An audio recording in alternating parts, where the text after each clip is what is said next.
제 개인적으로 여호수아 5장 1절은 여호수아 4장 25절로 마무리가 되고 이제 여호수아 5장 2절이 5장의 첫 절이 되었으면 좋겠다라는 생각이 있습니다.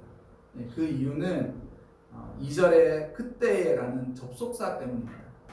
이것은 어떤 전환을 가져오는 의미가 담겨 있는 접속사이기 때문에 요단강을 마른 땅으로 건너고 그 이후에 여리고뿐만 아니라 이 여리고 서쪽, 요단 서쪽 모든 지역의 사람들과 왕들에게 그 소식이 전해지고 그들의 마음이 녹고 정신을 잃었다라는 승리의 사건이 있은 이후에 어떤 전환적인 일이 있었고 그 전환적인 일을 하나님께서 명하셨기 때문입니다.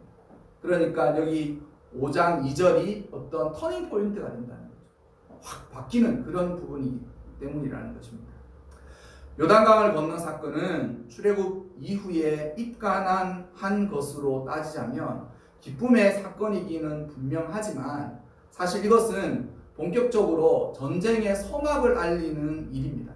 고대의 전쟁이 늘 그렇듯이 한번 시작한 전쟁은 그 전쟁의 승패에 의해서 그 국가와 그 국가에 속한 모든 이들의 운명을 결정짓는 일이었습니다. 그러니까 이스라엘 백성들은 이제 요단강을 건너면서 선전포고를 한 거예요. 쳐들어가는 입장이라는 것이죠. 고대의 병법들이 늘 말하는 것처럼 수성, 앉아서 지키는 사람은 공성, 공격해서 하는 사람들, 지키는 사람이 유리하는 것이죠. 그리고 공격하는 사람은 지키는 사람의 몇 배 아니면 몇 배가 넘는 화력과 인원으로 공격을 해도 이길 수 있을까 없을까를 장담하지 못하는 것. 그러니까 이스라엘 백성들은 지금 공격해 가야 되는 입장이고 여리고나 그 요단 서쪽에 있는 사람들은 이제 지켜야 된다는 것이죠. 그리고 더 절박한 것은 이스라엘 백성들은 공격이 실패하거나 이 전쟁이 실패하면 돌아갈 곳이 없어. 공격하러 온 사람들은 본진이 있기 때문에 하다가 정말 안 되면 패배했다 마음을 먹고 돌아가면 되는데 이스라엘 백성들은 돌아갈 곳이 광야밖에 없는 것이죠. 이렇게 여러 가지 과제를 앞두고 넘어가야 할 위험과 자신들이 해야 할 일들로 이스라엘 백성들이 마냥 기뻐할 수 없고 긴장과 불안함을 가지고 있는 것이죠. 특히 이스라엘 백성들의 남자들은 이 광야에서 태어난 이들, 그러니까 아마도 어려서 홍해를 건너오지 않은 모든 남자들은 모두 광야에서 태어난 사람들이었습니다. 그리고 그 광야에서 태어난 이들은 광야의 노정 중에 있어서 할례를 행할 수 없어서 무할례자, 할례받지 못한 형편으로 그렇게 이제 요단강을 건너오게 된 것이죠. 할례라는 것이 이게 하나님과 이스라엘 백성 사이의 언약이긴 하지만 사실 남자의 성기의 포피를 자르는 일입니다. 성기를 자르는 일이에요. 그런데 하나님께서 이 요단강을 건너와서 길갈에 진치고 그리고 길갈에 진쳤다는 사실이 요단 서쪽으로 사람들에게 확 퍼지자 사람들이 정신을 잃고 마음이 녹았긴 하지만 그때에 하나님께서 무엇을 하라고 명령하셨느냐면 할례 받지 못한 모든 이들에게 할례를 행하라 라고. 제가 말씀드렸지만 상황이 전쟁을 앞두고 있는 상황. 그리고 전쟁은 남자들이 나가서 전쟁을 하지 않습니까? 근데 전쟁을 나가서 해야 할 그 남자들 가운데 할례 받지 못한 이들에게 할례를 행하라 라고 말씀하신 겁니다.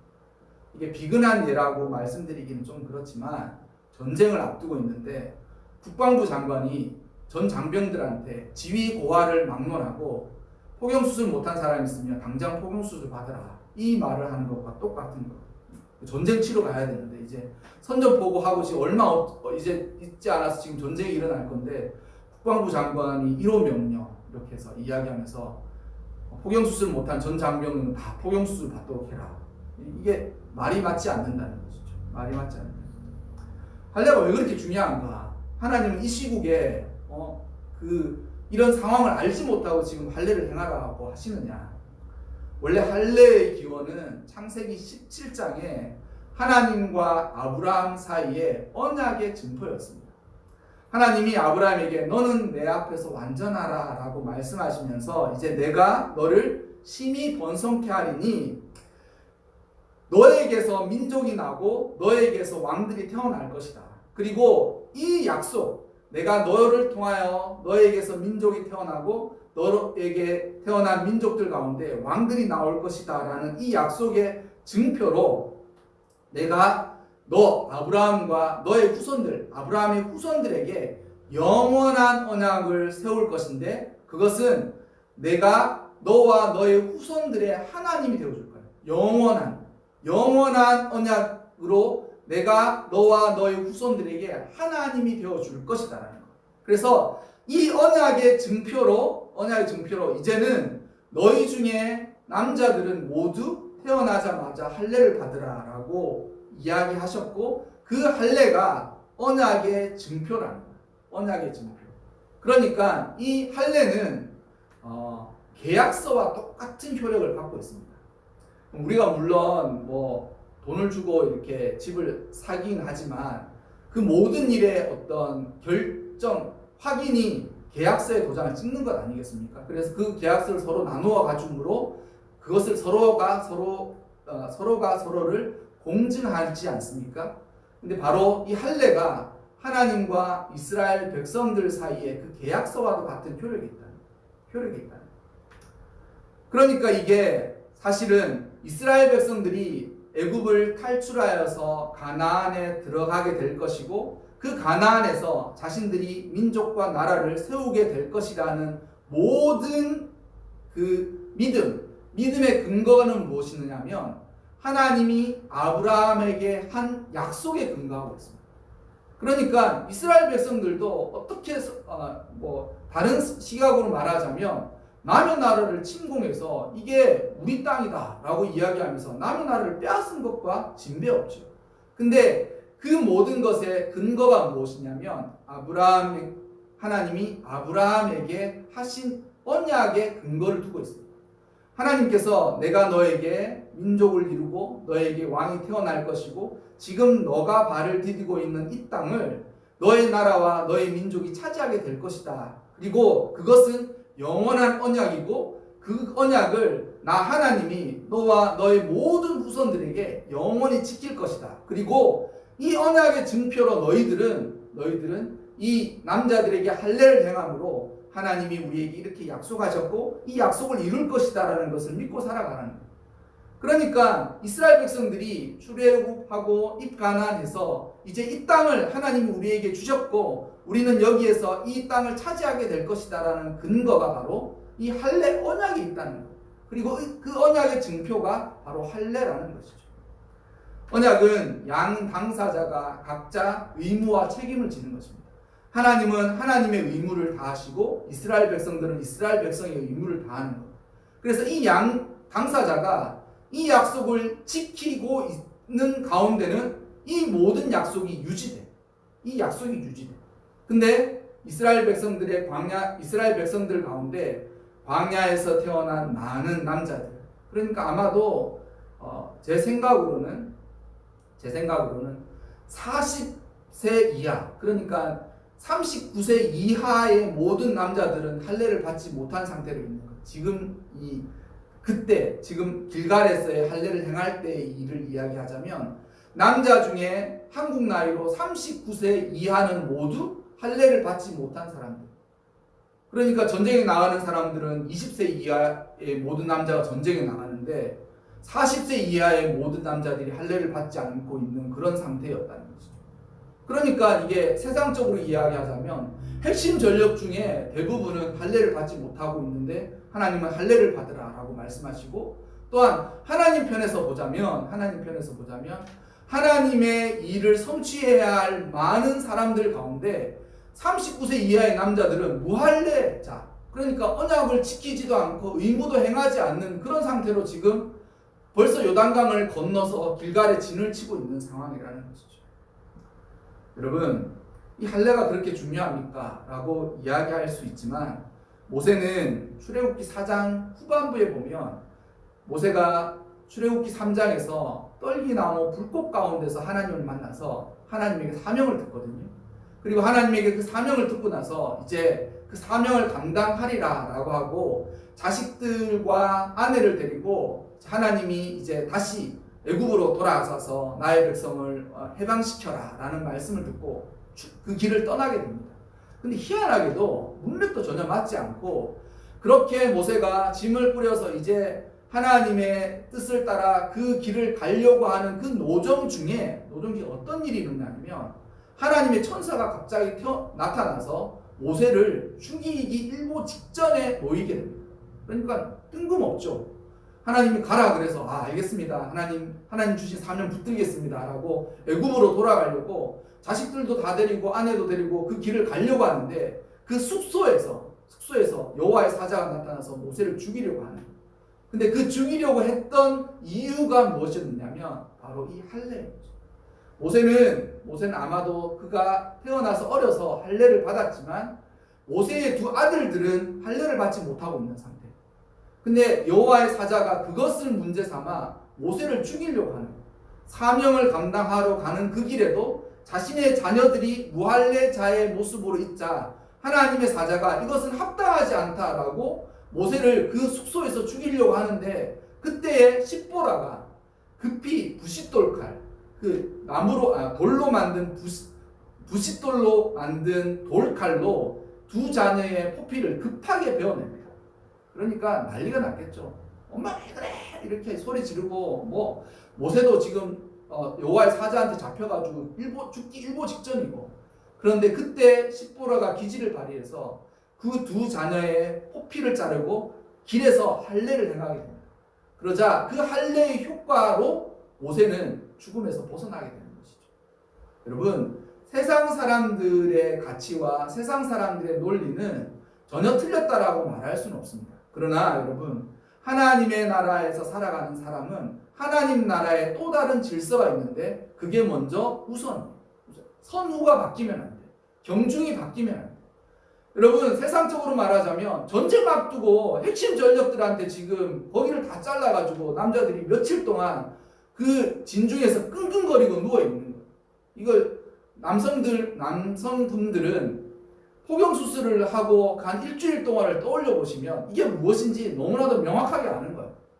일주일 동안 끙끙거리고 이제 전쟁을 앞두고 있는 사람들한테 그거 해서 지금 사람들이 끙끙거리고 처소에서 나오지도 못하고 제대로 걷지도 못하는 그런 상황인데 하나님 편에서는 할례 받지 않고 하나님의 언약을 유지하겠다고 하는 이스라엘 백성들도 이게 길가에서 모세를 죽일 것과도 같은 이런 하나님 편에서는 아주 터무니없는 일이라는 거죠. 여러분 하나님의 언약은 세상 사람들의 논리에 항상 우선합니다.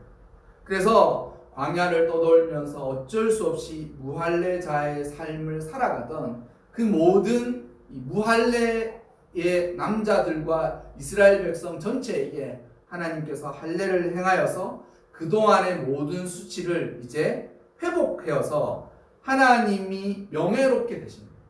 하나님이 부끄러움이 없어진 것이죠.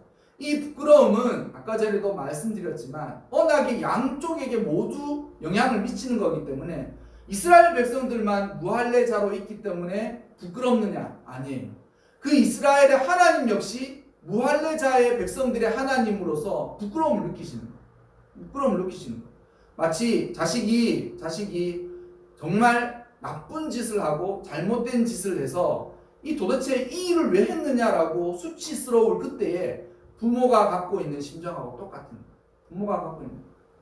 내가 자식이 해서 그럼 자식이 잘못한 거지 나랑 상관이 없어. 그렇지 않지 않습니까? 그와 마찬가지라는 것이죠. 명예를 회복한 것입니다. 하나님께서 수치를 이제 물리치시게 된 거예요. 하나님 편에서도 떳떳한 이스라엘의 하나님이 되시고 이스라엘 역시 하나님 앞에서 명예로운 이스라엘이 된 것이죠. 그래서 그곳 이름을 길갈이라고 지었습니다. 길갈은 굴러가다 그런 뜻이거든요. 굴러가다. 돌이 막 굴러서 낭떠러져 있으니까 툭 떨어지는 것을 의미하는데 그래서 그곳 이름을 길갈이라고 지었던 것입니다. 이 길갈에서 수치를 불러 보내신 하나님은 이 수치는 길갈에서 굴려보낸 수치는 사실 이스라엘 백성들이 애굽에서 종살이 하던 것을 의미합니다. 그들이 애굽을 들어갈 때는 이 요셉의 존재 때문에 환영받는 사람으로 들어갔어요. 왜냐하면 애굽에 있어서 요셉은 구원자이었기 때문에 구원자의 가족들이 온다는 사실은 사실 바로와 애굽 전체에게도 경사스러운 일이었습니다. 그래서 그들은 환영받으면서 애굽을 들어갔어요. 하지만 애굽에서 삶을 살다가 그들은 종으로 그의 신분들이 다 전락합니다. 그리고 그 종살이를 400여 년간 이어오다가 이 종살이의 삶을 끊고 이제 출애굽하게 된 것입니다. 그래서 종이었던 사람이 자유자가 된 것이죠. 지금은 사실 이런 종살이하는 사람들이 많이 없기 때문에 비유를 좀 적절하게 해보자면 늘 돈에 쫓기다가 정말 놀라운 드라마틱한 일이 있어가지고 난 이제 돈에 있어서 자유가 있다. 그 느낌하고 똑같은 거예요. 예전에는 정말 종들이 있었기 때문에 노예가 있고 신분적으로 비천한 사람들이 있고 그런 사람들 정말 어렵고 정말 사람과도 같은 대접을 받지 못하는 사람들이 있을 때에 그 사람들이 자유를 얻었을 때 노비가 노비의 신분 문서를 찢어버리고 난 이제 자유자다.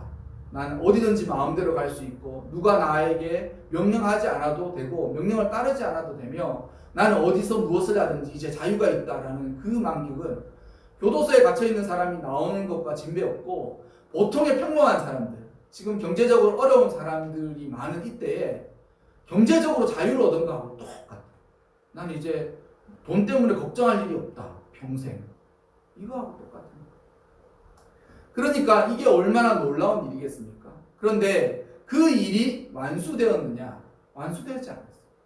애굽에서 탈출해서 종살이로 살다가 종되었던 그 애굽에서 탈출하긴 하였지만 그들은 가나안으로 들어가지 못한 거예요. 그러니까 이 광야를 40년 동안 떠돌면서 이게 이것도 아니고 저것도 아닌 삶을 사는 거예요. 애굽을 탈출하긴 하였는데 탈출한 애굽에서 가나안에 들어가서 거기서 이제 하나님의 언약을 성취해야 이것이 약속이 완성되는데 하나님의 언약이 완성되는데 애굽은 탈출하였지만 광야에서는 잡혀 있어서 이러지도 저러지 못하는 그런 삶을 40여 년간 살다가 드디어 요단강을 건너고 그 요단강을 건너 들어와서 할례를 다 행함으로 하나님의 언약이 성취되는 것을 이제 시작한 거예요. 그러니까 시작과 완성을 이룬 것이죠. 우리가 인생을 살아가다가 종종 믿음으로 살지만 믿음에 걸맞는 영광스러운 삶을 살지 못해서 수치와 부끄러움을 당할 때가 종종 있습니다. 하나님이 전능하신 건 알아. 하나님이 살아계신 것도 알아. 그런데 전능하신 하나님과 그리고 하나님이 역사하시는 것이 내 삶에서 안 이루어지니까 사람들이 항상 물어보는 거예요. 마치 시편 기자에게 질문하듯이 너의 하나님은 어딨냐? 심지어는 성경도 읽는 사람들이 그렇게 물어본다는 거예요. 성경에 그렇게 하나님은 나라를 일으키시기도 하고 나라를 없애기도 하시고 하나님은 전지전능하시고 모든 것에 능하신 하나님이 아니냐? 상천하지 하나님이 아니냐? 그럼 너는 그런 하나님을 믿지 않느냐? 근데 도대체 너가 믿는 그 하나님이 왜 너에게는 역사하지 않느냐? 이 이야기를 들으면 한없이 부끄럽고 한없이 수치스러워. 여러분 마치 시편 기자가 들은 이야기처럼 너의 하나님은 어디 있느냐라고 이야기하며 그런 이야기를 들을 때마다 창피하고 부끄럽고 자기 자신의 삶을 돌아보고 도대체 이게 어떻게 된 일인지 의아해할 때가 종종 있습니다.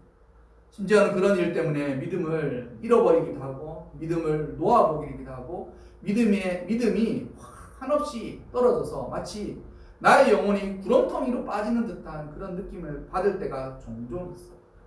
그러나 여러분 오늘 길갈에서 모든 수치를 불러 보내신 여호와 하나님을 믿으시기 바랍니다. 이 일이 어떻게 보면 누구에게 문제가 있었는지 이 길갈에서의 일을 하나님이 어떻게 얘기하시냐면 하나님은 그들에게 젖과 꿀이 흐르는 땅으로 인도하셨으나 애굽을 나온 이후에 그들이 젖과 꿀의 땅으로 들어가기에 합당하지 않는 믿음 때문에 광야에서 떠도는 동안 하나님 역시 한없는 부담감을 갖고 계시는 거예요. 이거는 아브라함하고 약속했는데 아브라함이 벌써 오래전에 죽었지만 하나님은 아브라함과 약속을 지키려고 부단히 노력하시는 거예요. 근데 이스라엘 백성들이 그 믿음에 합한 삶을 살지 않아. 그러니 하나님 편에서도 믿음에 합한 이들에게 믿음이 갖기까지를 광야에서 기다리시는 거예요. 축복받지 못한 사람이 축복받지 못할 때를 기다리는 것이 그 사람만 기다리는 것이 아니라 하나님도 기다리고 계시는 거예요. 그리고 드디어 이제 40년이라는 그 지긋지긋한 세월이 지나서 이제 요단강을 건너 길갈에 들어서자 가장 먼저 했던 일이 바로 이 할례를 행하여서 하나님의 언약을 회복합니다. 다시 얘들아 다시 시작이다. 여기서 시작이다. 그리고 이 할례는 언약의 증표라고 했잖아요. 그러니까 이것은 계약서에 도장을 찍는 것과도 똑같은. 그러니까 이게 회복이자 완성이야. 회복이야. 이게 하나님께서 이스라엘 백성들을 믿음으로 회복시킨 것이고 또한 하나님의 언약을 하나님께서 그곳에서 완성시키신 거예요. 너희는 이제 봐라. 출애굽했다. 종살이 하던 곳에서 출애굽했고 이제는 가나안 땅에 들어왔으므로 이제 사람들이 다시 물어보지 않느냐. 너의 하나님이 어디 있느냐. 야 너희는 종살이가 싫어서 애굽을 떠나왔는데 그러면 너희는 광야에서 그렇게 떠돌고 사느냐. 그렇지 않다는 거예요. 우리는 이 하나님이 약속하신 이 언약의 땅에 들어왔다라는 것을 말하지 않아도 알게 되는 거죠. 그리고 그 소문들이 그 일대에 가나안 땅에 살고 있던 모든 지경의 사람들에게 퍼져서 정말 하나님은 하늘과 땅의 하나님이시고 그 하나님은 정말 역사하시는 분야를 사람들이 알게 되므로 하나님은 그 사람들의 그것을 알게 되는 사람들로부터 말미암아 영광을 받으시고 이스라엘 백성들은 하나님을 믿는 그의 진짜 백성들이구나를 알려내신 것이죠. 여러분, 우리 역시 멸시와 조롱을 당할 때가 있습니다. 그러나 하나님께서 믿음에 합하여 삶을 살아가는 그때에 반드시 수치와 조롱을 굴러가게 하실 것입니다. 그리고 그때에 사람들은 그 이전까지는 내가 하나님이 살아계신다. 내가 믿는 하나님은 정말 살아계신다. 내가 믿는 하나님은 상천하지 하나님이시고 그 하나님은 역사하신다라는 것을 말하지 않아도 이미 모든 이들이 알고 있어요. 그 이전까지는 정말 내가 믿는 하나님을 말하고 싶었는데 사람들은 네가 믿는 하나님 어디 있냐? 네가 믿는 하나님이 있으면 네가 그런 꼴로 살겠느냐라고 멸시하고 조롱하는데 어느 순간 내가 믿는 하나님은 라고 말하지 않아도 모든 이들이 정말 하나님이 살아계신 겁니다.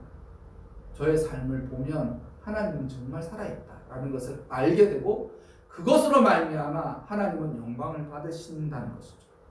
여러분 오늘도 우리는 길갈에서 그 만난 하나님을 꼭 만나시기 바랍니다. 우리의 삶 가운데서 애굽에 종살이하던 삶의 수치를 모두 굴려보내시고 이제 하나님은 영광을 받으시고 우리는 영광스럽게 되므로 하나님은 우리의 하나님이 되시고 우리는 하나님의 백성이 된다는 것을 세상 모든 사람들에게 알려주시기 바랍니다. 또한 그때까지 수치와 멸시, 조롱을 받고 견뎌내시기를 바랍니다. 지금 교회가 코로나19에 이게 편승했다라고 말하기는 어려운데 이 일로 인하여서 많은 교회가 어려움을 겪고 있죠. 대면 예배부터 사람들의 인식 또 여러 가지 문제들로 인하여서 정말 교회에 가면 사람들이 머리를 많이 흔들고 저도 어떨 때는 너무 부끄러울 때가 많습니다. 그런데 여러분 사람의 힘으로 되겠습니까? 저는 하나님이 이 모든 수치를 굴려보낼 때가 반드시 있다고 생각합니다. 그리고 그때는 사람들에게 교회는 이라고 말하지 않아도 사람들이 모두 하나님이 살아계시는 것을 알게 될 것입니다. 여러분 삶 가운데 더욱 소망을 굳건히 붙잡고 이때를 믿음으로 견뎌내시어서 모든 수치를 굴려보내시는 길갈의 하나님이 꼭 여러분 삶 가운데 역사하시기를 주님의 이름으로 축원합니다.